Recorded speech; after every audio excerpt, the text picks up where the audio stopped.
দিন দুপুরে মগবাজারে দুর্ধর্ষ ছিনতাইয়ের ঘটনায় মামলা। রাজধানীর মগবাজারে দিন দুপুরে চাপাতি দিয়ে কুপিয়ে এক যুবকের ব্যাগ ছিনতাইয়ের ঘটনায় মামলা দায়ের করা হয়েছে।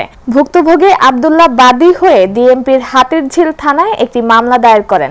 রোববার 25 মে রাতে ভুক্তভোগী আব্দুল্লাহ মামলাটি দায়ের করেন। বিষয়টি নিশ্চিত করে সোমবার 26 মে হাতিরঝিল থানার ভারপ্রাপ্ত কর্মকর্তা ওসি মোহাম্মদ রাজু বলেন, এ ঘটনায় ভুক্তভোগী গতকাল রাতে বাদী হয়ে একটি মামলা দায়ের করেছেন। মামলায় 3 জনকে অজ্ঞাত আসামি করা হয়েছে।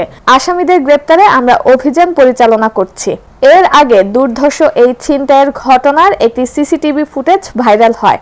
ভাইরাল হওয়া ভিডিও ফুটেজে দেখা যায় 18 মে বিকেল 5টা 22 মিনিটের দিকে কাঁধে ব্যাগ নিয়ে ফাঁকা একটি গলি দিয়ে হেঁটে যাচ্ছিলেন এক যুবক।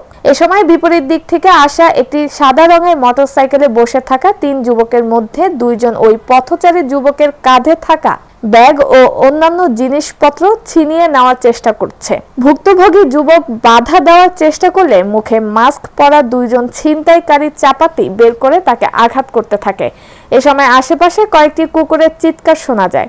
পরে ছিনতাইকারীরা ব্যাগ নিয়ে মোটরসাইকেলে পালানোর চেষ্টা করে। এ সময় ভুক্তভোগী যুবক মোটরসাইকেলের সামনের চাকা ধরে ব্যাগ ফিরিয়ে দেওয়ার অনুরোধ জানালে ছিনতাইকারীরা ক্ষিপ্ত হয়ে মোটরসাইকেল থেকে নেমে তাকে আবারও চাপাতি দিয়ে সজোরে কোপ দিতে থাকে।